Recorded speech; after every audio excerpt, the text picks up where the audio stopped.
For richer and for poorer, in sickness and in health, till death do us part. Mao kini ang panumpa sa mga managtiayong gikasal karong adlaw, Hulyo 25 sa Cebu City Hall. Sa wala damhang higayon, napuno sa kalipay, kilig ug gugma ang tanang suok sa Cebu City Hall ganihang buntag, human dungang gikasal ang 5 kaparisan sa managhigugmaay. Gipanguluhan ang maong espesyal nga seremonya ni Cebu City Acting Mayor Raymond Alvin Garcia nga maoy nangunay og kasal sa mga managtiayon.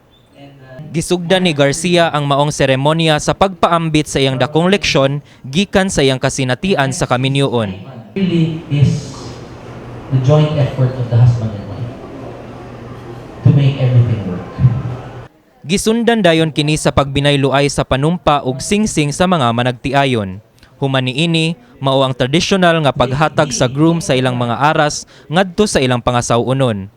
Nahugyaw sab ang mga kaubang pamilya ug mga higala sa mga managtiayon sa ilang tagsa-tagsang first kiss isip banag asawa, human opisyal nga gipahibaw ang ilang kaminyoon ni Garcia. Natapos ang maong seremonya pinaagi sa ilang tagsa-tagsang signing of contract.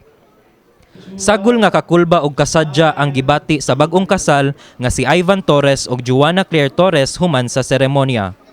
Nervous. Yeah, mostly And nervous excited. actually. I'm excited, but mostly nervous. Actually, we thought that we're going to be married alone. But it was we were mostly surprised, you know. But it was still very nice though. Very nice. But it was fun. Yeah. Human sa ilang sibil nga kasal, plano sab sa managtiayon nga mag-uban sa pagpuyo ug pagpakasal sa simbahan kauban ang pamilya ni Ivan nga anaa sa Estados Unidos. Most of my family's from the U.S.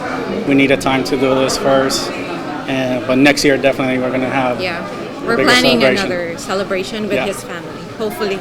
So Just to be together with him because he's in the U.S. So you know it's a little tricky and hard to get a visa Have no distance and and the plan a family. distance. Exactly. kini si Charles Retanal, UP Com intern alang sa My TV Cebu.